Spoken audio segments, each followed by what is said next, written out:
Any question, we'll just save it to the end. So we have a part for Q&A, and then you ask your question and we answer. So let's go.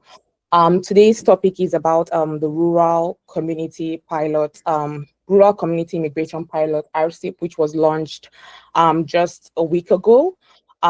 First off, I'm Mary again, and I am a regulated Canadian immigration consultant. I'm also based in the Sault, for those who know me.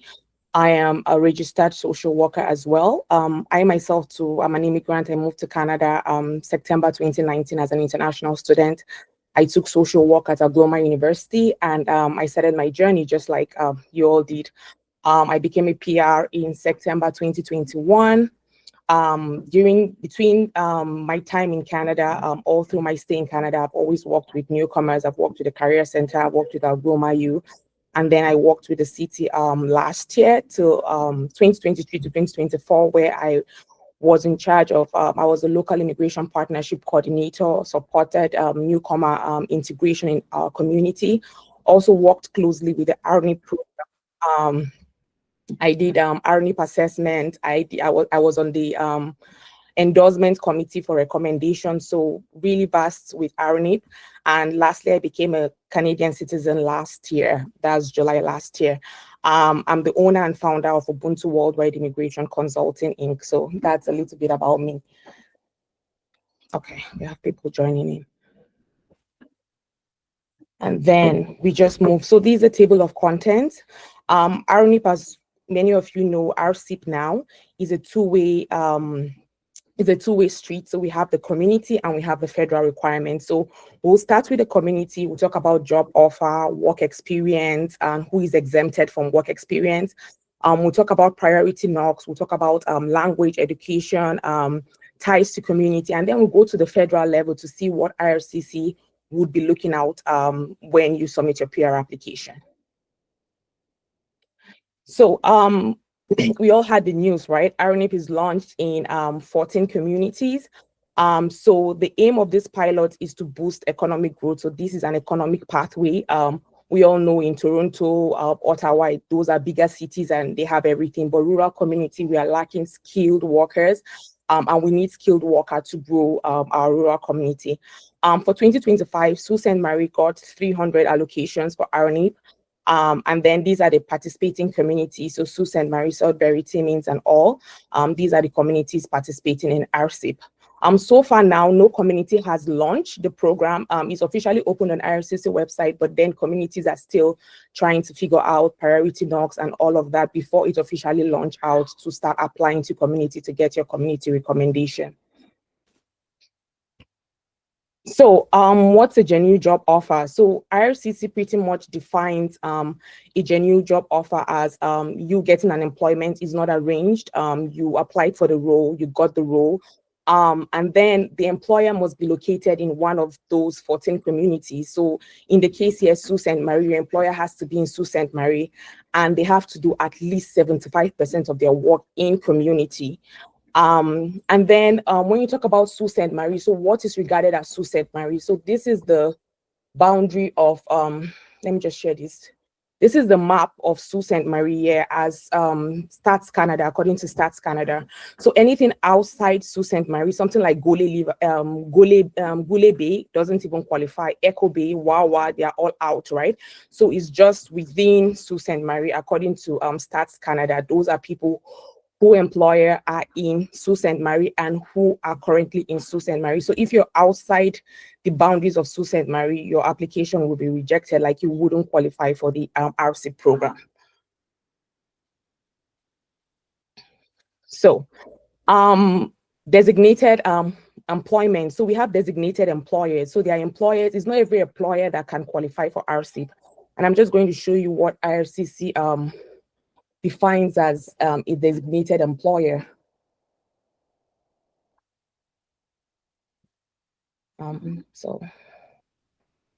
Okay. So according to IRCC, this is a designated employer. They must have been in operation at least for 2 years. So it's not just a community that just came out of the blues, opened their company and they are looking to use the RC pathway. No, they have to be in operation for 2 years. They have to be in good standing. They have to have like we'll talk about the priority knocks, but then the business has to be aligned with one of the priority knock occupation. They have to do 75% of their business inside Canada. They have to comply with employer and compliance regime. When you click on this, you see list of employers who have been listed as non-compliant. So you can just click the link to check if your employer is there. Let me just go back. Yeah, so these are people who don't qualify. So people who don't qualify, a consulate, staffing agency, employment agency will not qualify as an employer to hire somebody. An immigration consultant also can't qualify as an employer to hire you. So all these requirements are listed on IRCC website to be sure that your employer is designated, and they have to do some training. So complete a free intercultural training, agree to support the settlement of newcomers and family. Those are things your employer have to do to be able to hire you as a foreign worker and participate in the RCIP program. So share this slide. And then the job offer, your job must be non-seasonal. So very, very important. It's not a job that, okay, during the winter you're working, or during the summer you're working, and during the winter you're not working. No, it has to be all season. It has to be full-time. It has to have no end date. So it's full-time permanent. You can have a full-time regular, you still don't qualify. The job has to be full-time permanent. Remember, the goal of RNIP is to grow rural communities. So we don't want on temporary job offer. We want people who their contract explicitly states that these people are full-time permanent. Yeah, so work experience and tier alignment. So for you to qualify, you have to have work experience, and this has to be a continuous work experience in at least 1 year. Or it can be a full-time, it can be a part-time. But if it's part-time, just know that the standard is 1,560 hours. So if you're doing part-time, you have to double these hours. So these hours times 2 in the last 3 years. So it could be the work experience you have could be outside of Canada. It could be in your home country. Let's say you moved here 2023, so you worked in your home country, that will also qualify, but then it has to be 1,560. And how does IRCC calculate these hours is that they calculate 30 hours per week. So even if you do 40, 35, they don't care. Once it's 30 hours per week, then you qualify. So if you times 30 by 52 weeks, what we have in a year, you get 1,560 hours. Mind you, it's not a job that whereby today you're doing 24 hours, next week you're doing 40, tomorrow you're doing, next other week you're doing 50. No, this 30 hours has to be consistent every week, 30 hours per week. And then you have tier category. So if your job falls under tier 0, the work experience that will qualify you for RCIP, it has to fall under tier 0, tier 1, tier 2, or tier 3. If your work experience is under tier 1, let's say you're a registered nurse, it falls under tier 1, you can only bring in experience that falls under tier 0, tier 1, tier 2, or tier 3. If your category is tier 2, you can only bring in experience that fall under tier 1, tier 2, tier 3, or tier 4. If you notice tier 5, you can only use, so if your job experience is tier 5 would be like, let's say somebody that all these menial jobs, tier 5 will fall under. So your category has to be only in tier 5. You can't transfer experience. Let's say you work as a registered nurse in your home country or in Canada. You can't, that work experience, because that is tier 1, will not qualify if your current job offer is in tier 5. So there has to be alignment in your NOC, in your tier and the tier of your job offer. So if you're bringing experience from the last 3 years, it has to align with the tier of your current job offer that you're doing. So who is exempted from this work experience? So international graduates. So if you graduated in Algoma, you also college, because I'm talking about Sault Ste. Marie, you are exempted. However, your study has to be a full-time and it has to be 2 years plus. So if you do 1 + 1, sadly, you don't qualify. But if you study 2 years at a stretch, 24 months and above, of course, you will qualify for this program. You'll be exempted from having work experience. If you do a master's or a doctoral degree that is less than 2 years, you would also be qualified for this RC program. So you don't have to show work experience. You're just good with your job offer. And then you have to graduate at least 18 months. So when you're applying for RCIP to get the recommendation, that degree of yours should not be older than 18 months for you to qualify. If the degree was issued, let's say we're in 2025 now, if the degree was issued in 2022, that's like 2020, 2023, 2024, that's 2 years gone. So you wouldn't be qualified. You have to have work experience. So you have to bring in work experience, either Canadian work experience or from your home country work experience to qualify.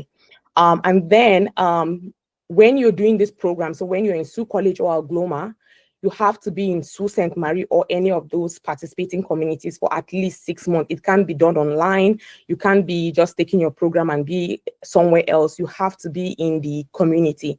So how will they know if you were a full-time student? Of course, when you're submitting RCIP, you have to submit your transcript, right? So your transcript is the footprint of your academic journey. It will show when you're off, when you took break, and all those kind of stuff. So then applicants who are exempted is people nursing. So applicants with 1 year nursing experience and they have a job offer. So just as I talked about, let me just take it back to the tier alignment. So registered nurse fall on that tier 1, that's the tier, right? But what they're saying is that they are exempted. So if they get like a job like PSW or home support worker that falls under tier 4, you look at tier 4, tier 1 is exempted. So it's only allowing people with tier 2, 3, or 4. But in the case of nurses, even if they maybe in their home country, they practice nursing and they came here and now they are now home support workers, they are saying that they are exempted from the work experience requirements. They are good to go. So priority knock. So the way our RCIP is structured, every community will have what is their priority knock. So what may be a demand in Sault Ste. Marie may not be what's the demand in Sudbury. So maybe Sault Ste. Marie may be deciding, okay, we want to prioritize healthcare, we want to prioritize trades. Sudbury may be saying, okay, they want to prioritize retail because that's what employers are seeing, that's where their community needs to go. So it's important to always check in the community. So I'm just going to take us to Sault Ste. Marie website and then see all those priority knocks listed for the last RCIP. As I said, for the last RNIP, RCIP requirement has not yet been launched. So what I'm giving you this information is based off the last RNIP. And with the whole thing, the way it's going, even with the ministerial instructions, there is no much difference regarding RCIP and RNIP. So just a little bit of tweaks here and there. So I'm just going to show you the city website and what they considered priority knocks. So for the last RNIP, these are knocks that they considered as priority based on the shortage and the need for growth in our community. So these are broad fields, right? It's not just narrowed down. So when you see something like 80, occupation in production, so this can have like over 60 or 30 occupations under just one knock, right? So these are areas they notice that these Sault Ste. Marie need to grow. Laborer, we need healthcare, we need construction, administrative finance support. All these things fall under the priority knocks. As I said, they are broad areas and your employment probably will fall under. The area that is mostly excluded from this knock is the 60s. So 60s are mostly food service and retail. Right now, we know that where the whole economy and growth is going towards is not going towards retail and sales, food service, right? Those are things we have a lot of people in. So those are areas that are not listed because, of course, we have a lot of people in that field already. But we need things like healthcare because in Sault Ste. Marie, we have a growing aging population. We need things like trades, to support the industries that are in the Sault and all of those stuff. So let me share this slide. So these are our community requirements, as I showed you. So for the knock restriction, as I said, there are some sectors that have been restricted because they have a lot of people already in it. Something like food service, a lot of international students, a lot of people are there already. So you don't need that growth there. So for this knock code 62020 and 630, so this is for restaurant and food service. So what the city did for the last RNIP is that they only accepted 5 applications per quarter. So in a year, they accepted 20 applications. So, and that's based off like who got the highest score, right? Because the score was minimum of 70. Hotel industry, they also restricted because we had a lot of people there in that field already. So they restricted it to 30 per year. And when it comes to security guard, they only, so in this NOC, you had, in this NOC, there is like 36 occupations under this NOC. So what they only did is that out of those occupations, what we need in Sault Ste. Marie, we need like security guard supervisor. So they only picked this occupation in the NOC, so excluding 36 other occupations. So these are things that the city will look at and select based on, okay, where are employers needing more people to support their growth and all. So yeah. So for education, applicant must have a secondary school education or like high school. That's the requirement for RCIP. But if you have a foreign bachelor degree, master's, it has to be evaluated. So your ECA, that's your educational credential assessment, has to be valid for within 5 years. If it's older than 5 years, you have to renew it. And there are some organizations that evaluate foreign credentials. Let me just share my screen to show you. So we have, these are the organizations that IRCC have approved to evaluate foreign credentials. So what you just do is click the link, create an account, and then you coordinate with your university to email them your transcript. And then they tell you if your bachelor in your home country is equivalent to a Canadian bachelor or a Canadian master's. So that's about that. So another requirement is language. Language. So for this program, it depends on your tier, right? It's not just a flat CLB7 like express entry and all. And the language requirement is pretty much low, right? So occupation in tier 0 or 1 will need a CLB6 or NCLC6. That's for the French, if you're taking the French, because RCIP is open to either English or French. And then if you are in tier 2 or 3, you need a CLB5. If you're in tier 4 or 5, you need CLB4. And then your language must be within 2 years. So this is how the language conversion works. Let me just share my slide here. So if you do self-PIP is pretty much straightforward. A 4 is a 4 across board. And if they say, okay, for example, you're in tier 2 or 3 where you need CLB5, you shouldn't get below 5 in any of the aspects, right? If you get below 5, you have to retake it again. So it has to be a minimum of 5 in each area. So if you do something like IELTS, whereby IELTS is kind of their grading is different from CLB, you have to convert it. So a 3.5 in IELTS is a CLB4. A 4.0 in reading is a CLB5. So you have to convert it to be sure that at the end of the day, you are still meeting CLB5.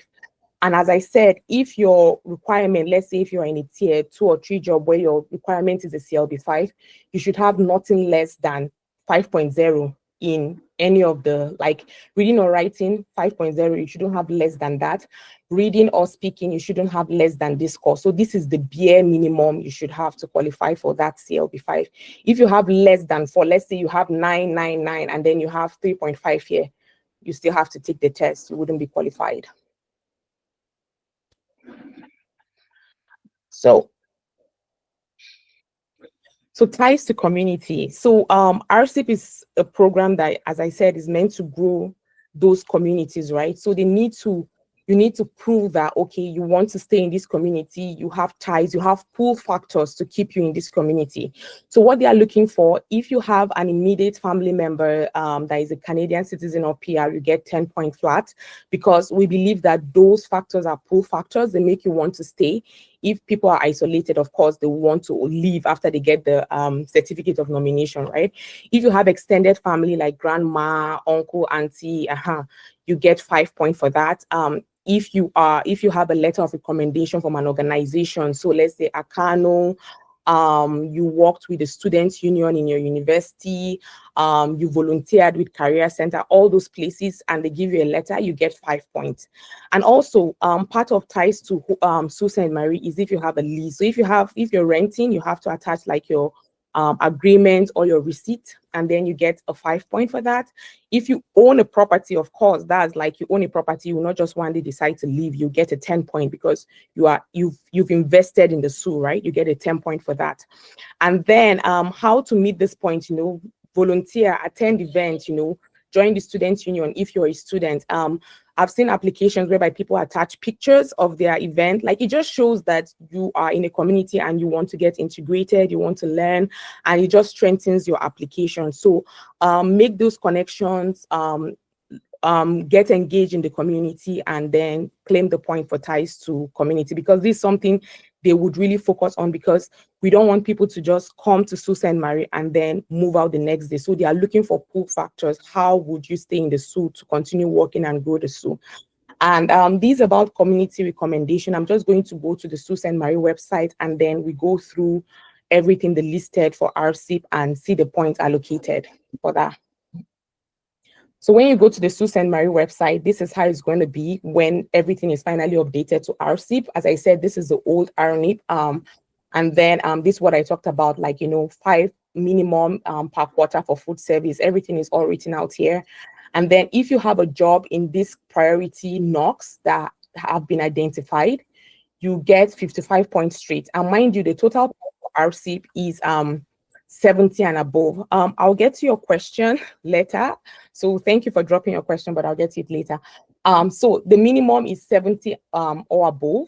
So if your job falls under this priority NOC, how do you check for NOC? You just type NOC code, type your job title, and be sure that your duty and responsibility aligns with what IRCC is saying you should be doing for that occupation.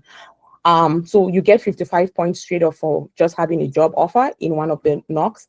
And then age, right, is an economic pathway. So if you are 18 to 36, you get 6 points. If you 37 to 47, you get 3, and 48 and above, you get 2. The applicant has work experience in one of the NOC listed above. So this is maybe like your home country. Maybe you've worked in nursing for 10 years, you get 10 points, right? So if you are exempted from work experience, then you are getting 0 because you just graduated, you don't have work experience. So you're missing the points here. Then they say the applicant has at least continuous work experience in Sault Ste. Marie in the last 5 years. So this is something that if you've been working in the SU, you get that 8 points. Or if you just graduated from either SU College or Agloma U, for 2 years program, you get 6 points. For 1 year program, you get 3 points. But remember, 1 + 1 does not make you exempted from that work experience. So applicants already reside in SU, because this program is open to both international, that's people outside of Canada, and people in Canada. So if you're already in Canada, and then, as I said, you own a property, you get 8 points. If you are renting a property, you get 4 points. And then applicant has personal ties. So these are the ties I was talking about, right? Like the pull factor. If you have a sibling who is a PR or a citizen, you get 10. And if you have a letter from either a colleague, it could be a friend, it could be an organization, but the person writing the letter should be a PR or Canadian citizen, you get 5 points for that. And then the 7th is if you, so this is for people outside of Canada. If you visited Sault Ste. Marie, spent 5 nights, during the 5 nights, you're expected to network, to know Sault Ste. Marie. So you've made an attempt to meet at least 2 employers. Then you will get this 8 points. And for this, if you, in case you're joining this and you're maybe outside of the SU, how you can prove this point is that you need receipt of your hotel stay. You need maybe email between you and the employment counselor you met or whoever, just to back up your point that, oh, you really did this, I really spent 5 nights and all those things. And then pictures, of course, when you're in the SU. That's the only way to prove that you actually came to the SU. So the applicant has authentic knowledge and then interest, know what's happening in the SU. So this is when your application is being close to approve. Somebody in the city will give you a call and they may just ask you 1 or 2 questions about the SU, if you like it, if you don't like, just to know how knowledgeable you are, because there are people who apply and some people may just be in Toronto, right? They may ask you a lot of events. So this is the time to know what's happening, know local event, know all the parks, these are things you can make reference to prove that I really like the SU. I'm knowledgeable about the SU. I know what's going on in the SU. And then applicant spouse. So this is how you get point from your spouse. If your spouse to have a job offer, you in one of the priority knocks, you get 10. If your spouse have at least 2 years work experience continuous, you get 5 points. This could be out of Canada or inside of Canada. If the applicant have English, the spouse have English or French, you also get 5 points, right? So this is how the points are being broken down for RNIP, and then the minimum to qualify for RNIP is 70. So I don't know what the minimum this time will be. We're just waiting for the official announcement from the city. So that's one part. As I said, RCIP is a two-way street, right? You have the community. So when you're done with the community, then you have the federal. So what's next? So if you pass everything, your application is approved, you get your letter of recommendation. What's next? So what's next is you have to apply for PR, and PR is done federal level. So you're applying straight to IRCC. I've got a lot of questions with, okay, am I still in the pool? So RNIP is not a pool system. It doesn't work like express entry. Once you have that community recommendation, you're good to go to just apply for your PR direct. Is a non-express entry pathway. So there's no draw, there's nothing. Once you have that, you're good. And the community recommendation is only valid for 6 months. Please, I've seen situations where people allow their community recommendation to expire. Like, try to put in the application before 6 months. And as I mentioned earlier, we just have 300 allocations right now, right? So don't think your recommendation will be replaced. Like, don't have that behind in your thinking that, oh, if this expires, I'm just going to meet somebody to edit it, because that's one slot already gone. So you have to put in the application as soon as possible.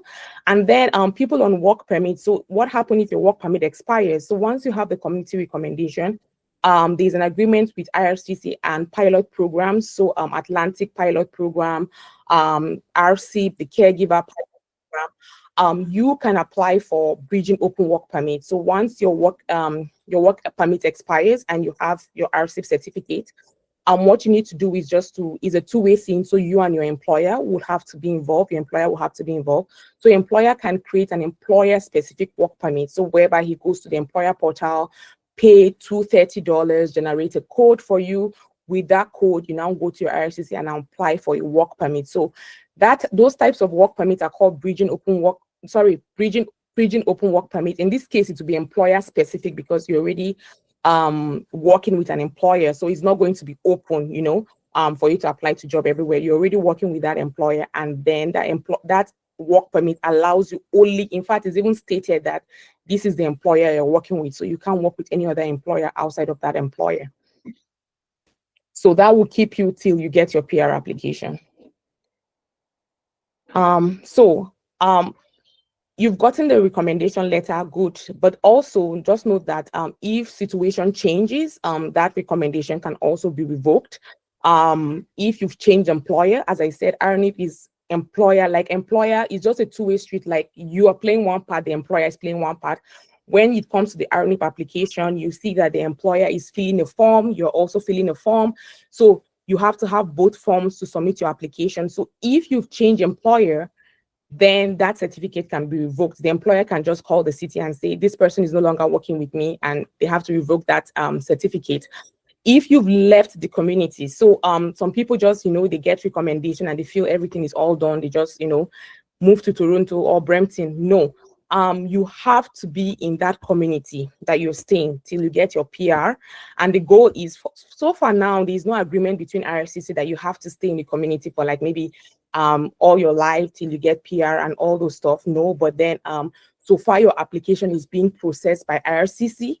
You have to be in the community that gave you the recommendation. And also, just for applicants in Canada, this kind of new with the RCIP program. For this condition did not exist in the RNIP.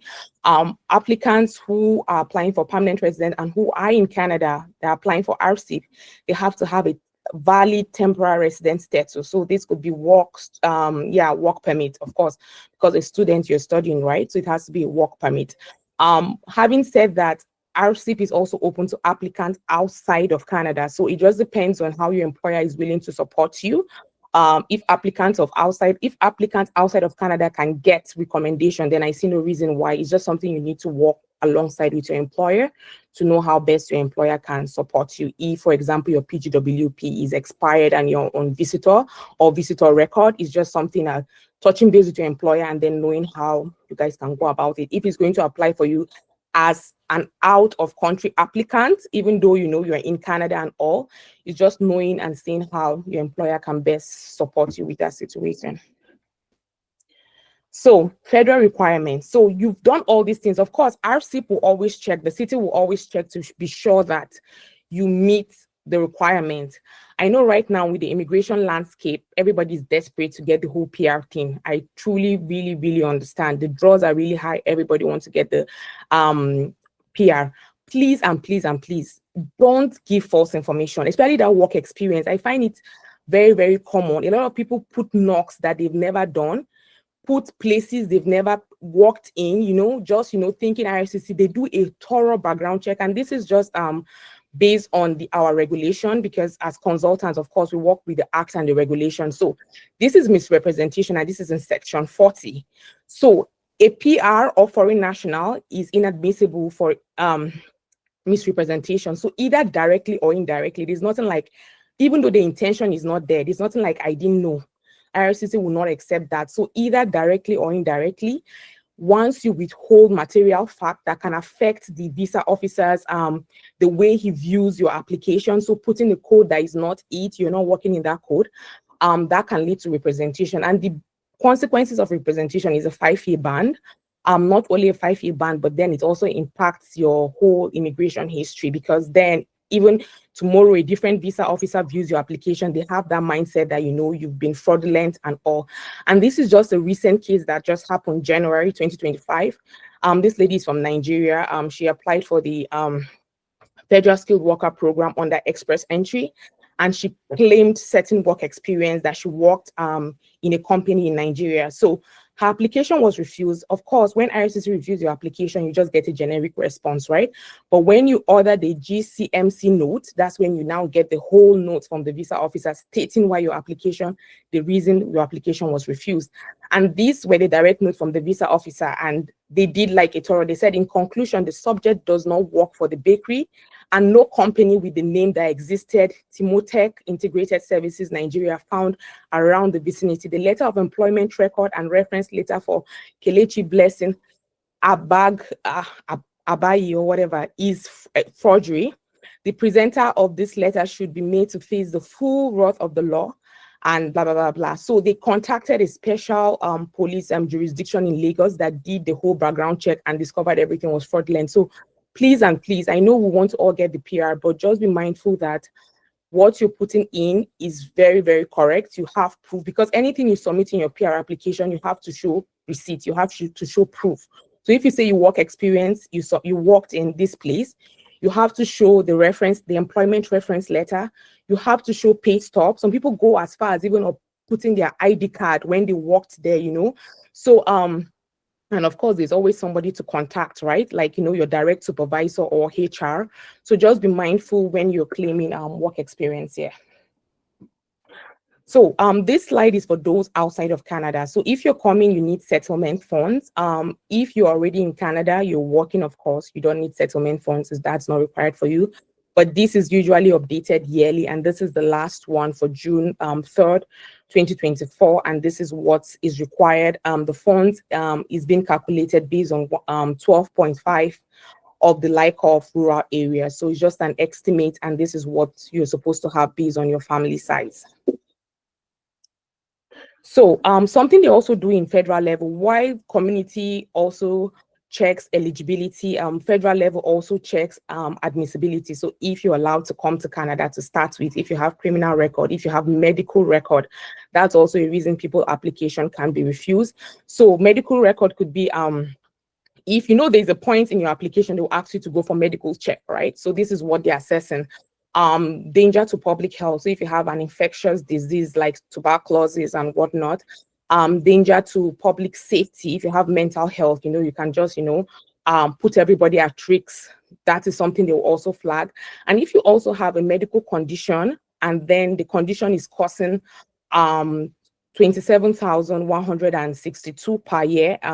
Of course, Canada does not want people to be a liability on their social service system. So you may be medical inadmissible based on your health condition. So I'm just putting it out there. So these are things IRCC checks, and this is the second phase of your application. So RCIP would not bother with all checking your background and all, but then this is where IRCC comes to play. So yeah, that's all for me. And how can I support you? Of course, I'm a regulated Canadian immigration consultant, so I offer full application. I can represent you from getting the community recommendation to the final stage of the application. For those who may not want to get involved, like the cost may be a lot, then I offer DIY, so you can do it yourself. Of course, I've done my immigration application myself. I'm not saying it's not possible. It's very possible. If you want to do it, I can also help you to review your application, of course, for a fee. Just to know that, as I said, community recommendation comes it's rare now with the whole immigration landscape. So any single mistake in the final entry for express entry, IRCC would just return your application, and that's how permanent residency works. They don't even explain, or you need to change your tier. No, it's just a straight up refusal. And then I have flexible payment options. So I'm just putting this slide to show you how you can verify someone is a regulated Canadian immigration consultant. I know a lot of fraud has been happening lately with immigration consultants. So what you need to do is just go to so I'm just going to share. So what you need to do is just go to this site, register.college-ic.ca, and then click on search RCIC. And I'm just going to use my last name because probably a lot of people bear Mary already. So and then you find, and then this is me, and then you can click and see everything about myself. So this is in case this person have had any discipline actions. You see everything here. If your license has been suspended, so no record found. And then if you want to see my details, this is me, this is my company, this is the day I started, this is my location, this is my email, my phone number. So everything is pretty much there. And yeah, everybody's record is there for all RCICs. So yeah, that's it. And I'm just going to open it for question and answer right now. So if you have any question, feel free to raise your hand. So I see somebody, Ayi Dunu Abi, Olumide. Let me just go with Olumide. Sorry, Olumide. Do you want to speak? Hi, Mary. Thank you very much. Webinar. I have two questions. Okay. One is about the expiry, and the second one is about the 1560 hours. Okay. So in your slide, you said you must have a valid status when you apply for the recommendation. But you also said if your work permit expires, you can apply for a bridging open work permit with your employer. So that middle is kind of confusing. Like you have to have valid if it expires. So like, how do we actually manage that middle? So let's say, for instance, you apply for your community recommendation, but then your permit expires before it comes out. You know, before you can apply for the bridging open work permit. What are you supposed to do? And my second question is, for the 1560 hours, it has to be continuous, right? So what if in situations where, let's say you're working with a steel plant and there was a period of like 2 weeks where they did maintenance, so there was shut down, so you couldn't work, so you didn't get paid. So is that like a break in your continuous 1560 thing, or there's a way around that? Thank you. Okay. So first question regarding the bridging open work permit and status. So those are different things, right? The bridging open work permit or the employer-specific open work permit comes when you've gotten that recommendation. So once the city have issued you recommendation, and then as they issued you your recommendation, let's say they issued you the recommendation today, tomorrow your PGWP is expiring or your work permit, then you can now meet your employer and say, hey, I have the recommendation they've given me. Let us get the bridging work permit. So when you go to IRCC website, they'll ask you there, have you received a recommendation from a province or a territory Once you upload that, then you can now apply for that employer-specific work permit. So let's say now you submit your application to the city is reviewing it, and you have not gotten, so let's say you had PGWP active valid, you submitted today, and the city minimum takes 6 weeks to review your application, and your application, your PGWP expires. So what you need to do in that case, because you've submitted, you already had valid status when you submitted, you just need to apply for a visitor record. So visitor record keeps you in, and that's the aim of visitor record, right? People that use visitor record are people waiting decisions on their PR application, because that way, you can't work. You're just waiting for you to get, you want to be in Canada and get a response. So if you swap to the visitor record, or you apply for a temporary residence visa, you can still be in Canada. Once the city get back to you, then they give you that certificate of recommendation. Then you now meet your employer to create the bridging open work permit or the employer-specific open work permit. Do you understand? Did I answer that question? Yes, you did. Thank you very much. Okay. And the second question is, if your the organization you're working with just went on break outside your distance, so that will also, of course, if you're just working there for 1 week, you also have to have proof, right, that is not your fault. That very much will count, like it will not be against you, but then you just have to put what do they call it, a proof. If there was an article, if there was an email they sent to employees that for 2 weeks we are under maintenance and you can't work, just attach that, and then that, of course, because it's out of your control, right, that wouldn't affect your application. Makes a lot of sense. Thank you very much. Okay. Biso?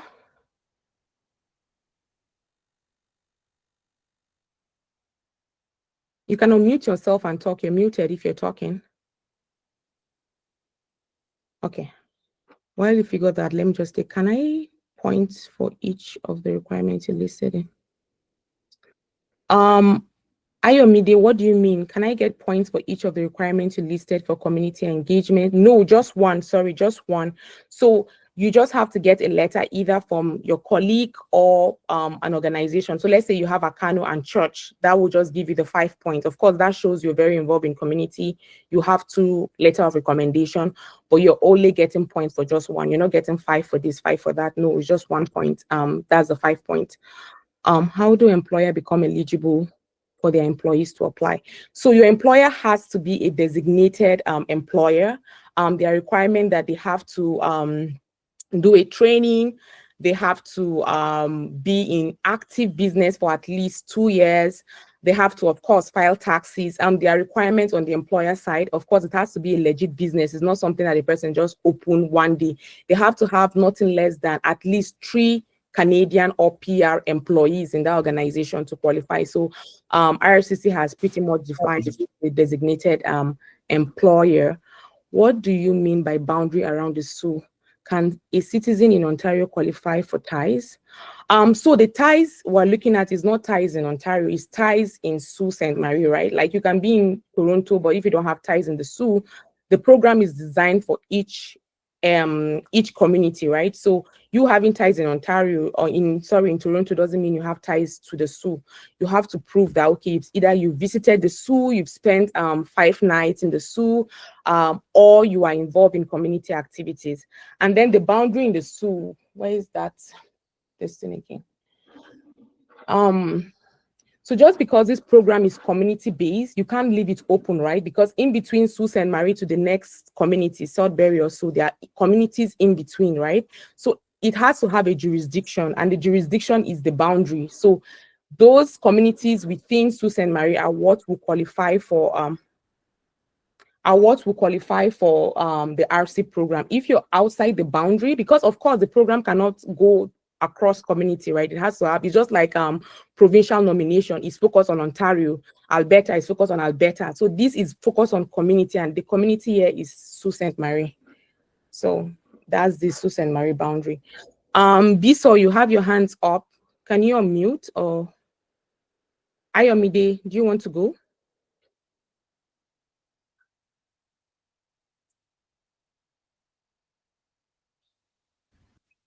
Hello, can you hear me? Yes, I can hear you.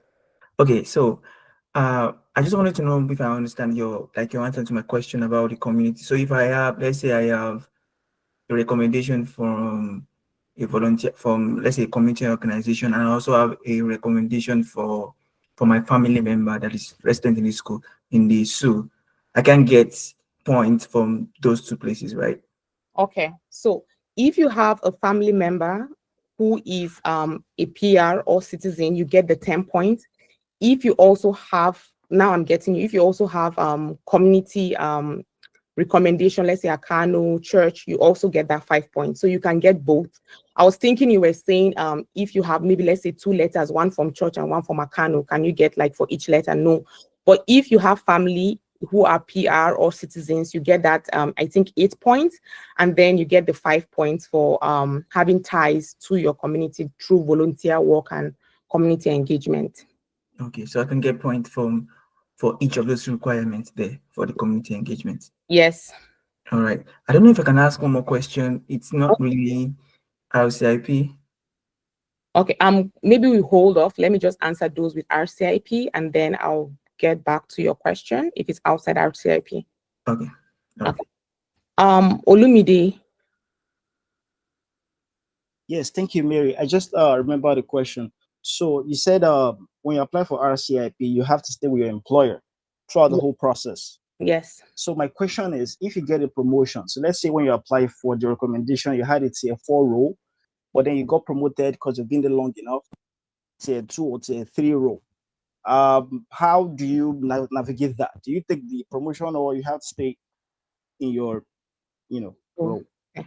So if you have a promotion, that will require a new application.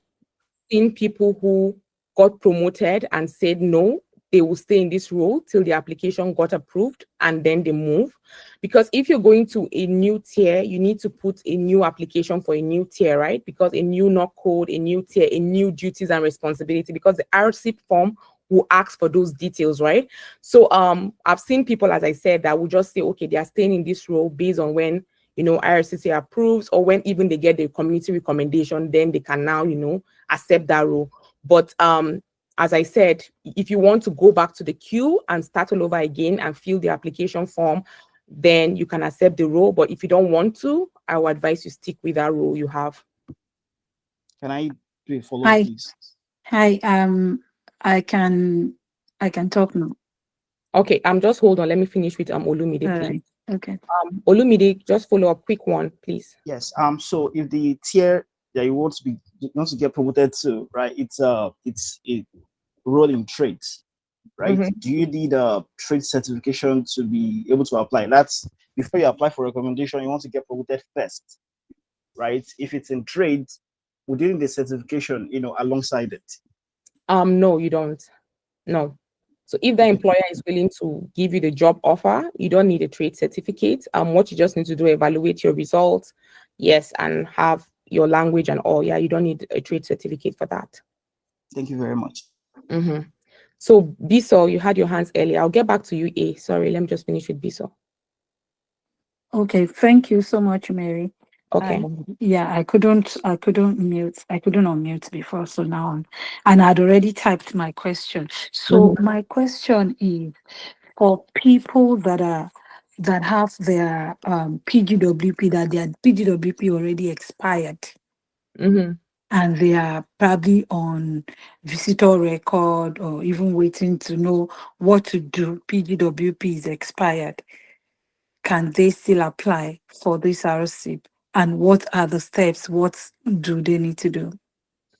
So for that, in the ministerial agreement, they said you have to be in status to apply. But then, as I said, RCIP is also open to people outside of Canada. So it's all about just with your employer to figure that out. If your employer is willing to support you, because of course you're on visitor record, you can't work, right?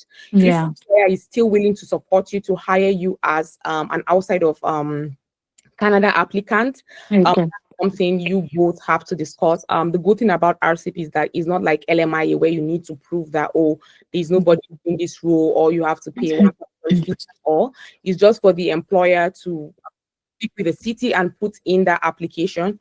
Once you get the recommendation, the employer can now create the employer specific work permit, and then you can now get your work permit reinstated. Do you understand? So it's basically you just working with your employer if he's willing to go through the process of hiring you as like an outside of Canada applicant, not an in Canada applicant. Okay. But does that not have some implications? Can an employer hire somebody as an outside of Canada? Would that not have implications like being asked to, search in Canada before you can employ somebody from outside? So that's what I'm saying. RCIP is not like LMIA, right? Like Okay. RCIP can hire. Okay. If Okay. you can prove that person will grow your business, they've hired them from outside of Canada. Once they get the community recommendation, they get work permit, they come to Canada. With that work permit, they are working, their application is in process for PR, and then they get their PR, right? So it just depends on you working with your employer to know if you're going to hire you. As I said, it doesn't involve money like LMIA and all training like LMIA. Is just working with the person involved in the city. And then I think your employer has to play active role, to prove that, okay, he really wants you, and then talk to the city, and then you guys can figure things out. But it's pretty much straightforward. Yeah. Okay. Thank you so much. A, please, can you go? We have how many more minutes? 8 more minutes. Okay. Yeah. I have a quick question regarding my NOC code and the NOC group. So I'm currently an IT technician, and I see my NOC code is under 22221. Now, I see the NOC group that for the RNIP for Sault Ste. Marie, and 22, which is technical occupation related to natural and applied sciences. Then there's professional occupation related in natural and applied sciences. Now, I'm not sure if an IT technician falls under these groups or it's a totally different group altogether. It should fall under that group. Right now I can't really pull your NOC, but then those are really broad categories, right? Yeah. For example, if they say health, they just put health. Health has PSW, it has nurses, it has therapy, it has so many occupations on that. You can see like 50 occupations once you check the website for NOC. So I believe your code should fall under. Just make sure your duty aligns with the duty that is stated there, and then you're good to go. Yeah, because they can't really list every code, right? That's why they just put it in categories, right? So if you see technician, IT technician, you should be there. Just go to the website for the NOC and then type your NOC and then see if your duty and responsibility aligns with what is there, and then you're good to go. Yeah. Okay, I already confirmed that it does. So yeah, perfect.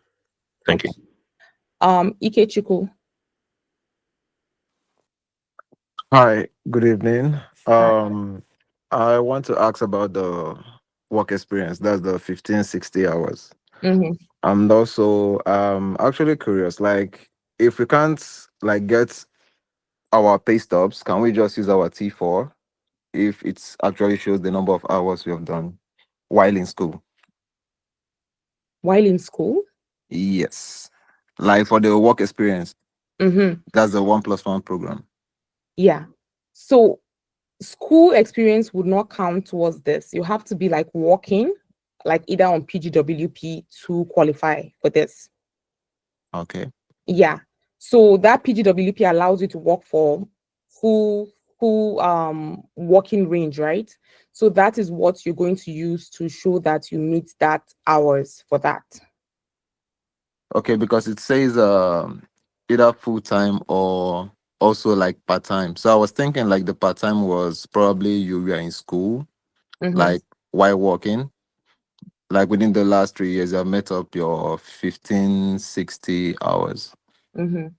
So for RCIP, no, we have used people who are just on PGWP working, not student, because if we're using student, then a lot of people, right? And there are express entry pathways that don't use student work experience, like even ONIP, provincial, they don't use student work experience. It's work experience gained when you are holding PGWP or work permit to qualify for that. Oh, okay. Awesome. Okay. Biso, you still have your hands up, or? No, I'm sorry. I have to put it down. So can I apply with maintained status? I have applied for my PGWP but have not gotten it. So yes, you can apply. If you have that letter stating that you've submitted your PGWP, that letter is valid, I think, for 1 year. And the letter boldly states that you can work while your PGWP is processing. So if you have that letter, you just have to upload that letter alongside your application and then apply for that. Yeah, you're good to go. Ayomide. I was going to ask that question. My letter for like the letter they gave me, I mean should I say it has expired? But on the letter you can actually still continue working. But the date that was given for me on that letter is, I've gone past that date. So your work permit has been processing for how many years? For over 6 months now. Yeah, okay. And if you've not gotten your PGWP, yeah, you can always use that letter. If you haven't gotten your PGWP, you can still use that. I think it's even stated on the letter, you can still work with the letter. So if you haven't gotten, you can still upload the letter and apply with it. Okay, thank you. But if I were you, I'll also raise the web form to IRCC because it's been 6 months and the date has expired, right? So I think you should also raise a web form to IRCC. I called like twice. Okay. I called them like twice. They were just telling me to still wait. Yeah. So, I think raise a web form because that's also in writing. At the end of the day, you called. There's no receipt to that, right? So it's always good to raise that web form aside just calling. Okay. Yeah. Right, thank you. Olumide. Yes, please. You talked about showing that we've been living here for a while, so either through a lease or having a property. So my question is, in situations where your landlord doesn't give you like an agreement, can you show like your interact transfer, clause, maybe your bank statement showing the address before you leave to prove that you've been living here? Okay. So for starters, every landlord should give you lease. Why I say no is because anybody, you can be transferring that money to anybody, right? Like that's not, for me, that is not a solid proof. I think for a very solid application, get in touch with your landlord and get, like, you don't have to have the lease. If you can just even print just the receipt from them that you've been paying this money, but then it has like the letterhead of the company or his address and his name signed, I think that will make more sense than just showing Interact, because you can be sending that money to anybody, right? And then put rent January, right? It's not authentic to me. So I would say either get your receipt from him or get a contract from him. Yeah. Okay, thank you. Or also, just to follow up too, also, like if you pay PUC too, that's something you can also show, right? Because there are places you lease where you're still paying PUC separately. So PUC can also have that your address, and then with your address, with the Interact email, the proof of the Interact.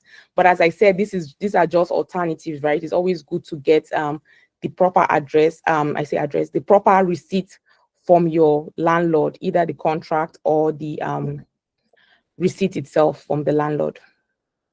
Okay, sounds good. Thank you very much. Okay. So 1 more minute left. Go on. Yeah, I just had a suggestion for the person that spoke before Olumide that was waiting for his application.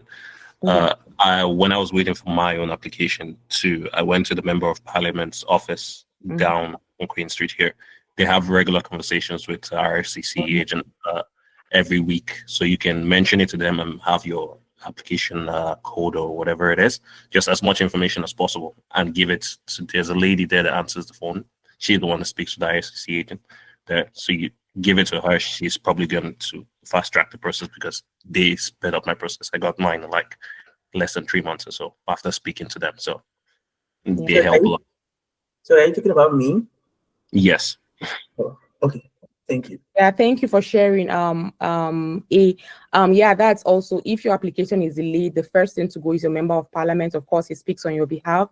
They have link to IRCC and they can help you expedite things. Yeah, thank you for adding that in. Thank you. Josephine. Hello, so mine is a very quick question and it's in regard to your fees. Like, it would be nice if you could give us an idea of I don't know, you might not want to give a specific amount, but if you could give a range or an idea, that would be quite helpful. Thank you. Okay. For my fees, the way I do it, for full representation, that's 2,000, plus taxes. Of course, I'm a registered business. The payment is being splitted. So you pay, I think, around 800 to get community recommendation, and then you pay part after you get community recommendation, and then you pay part when we are now submitting the final PR application. But then for full representation from start to finish, everything is 2,000 I charge. If you want to do DIY is around 450 to 500. So if you want me to take a look at your application after you've done everything and give you my feedback, then I can do the DIY for you. But full representation from community to federal till you get your PR is $2,000 for that. So any more questions? When will RCIP, I see, when will RCIP open, right? I saw this, okay. When would RCIP program start and form available? So far now, no community has launched. That was the same thing that happened 2019 when the program was launched the first time. It takes time for community to start to put everything in place and start accepting applications. So we don't know when it's opening. It could be a month, it could be tomorrow, it could be next week. So just keep an eye and just look out on the city website. So is that all the questions? So thank you very much for joining us this evening. Really appreciate everyone that participated, your questions. If you have questions to reach out to me, please feel free to reach out to me. These are my contact information. These are just general information. I know everybody's situation is kind of personalized. So if you want personalized and professional support, feel free to reach out to me and we'll get working together. Okay, thank you so much and have a beautiful evening. Thank you very much for this session. God bless you. Thank you. Thanks, Mary. Good night. Thank you. Right. Who said they have a question related to something outside of RCIP? If you're still here. Yeah, that was me. I wanted to ask. Okay. It's kind of pertain to what I asked about if I had a maintained status. I wanted to ask if it worked with OIMP too, but I guess it does too, right? Yes, it does for everything. Yeah, for PR pathways. Yeah, everything. Yeah. Okay. Yeah. So I can apply. Sorry, you said what? So I can apply with the maintained status on that OIMP. Yes. But then try your best to reach out to IRCC. I said, raise a web form, reach out to your member of parliament, Terry Sheehan. Yeah. Reach out to him and let him know. So that way you know that you get it as soon as possible. Okay. Thank you. Okay. Bye, everyone. I'm ending the call now. Bye.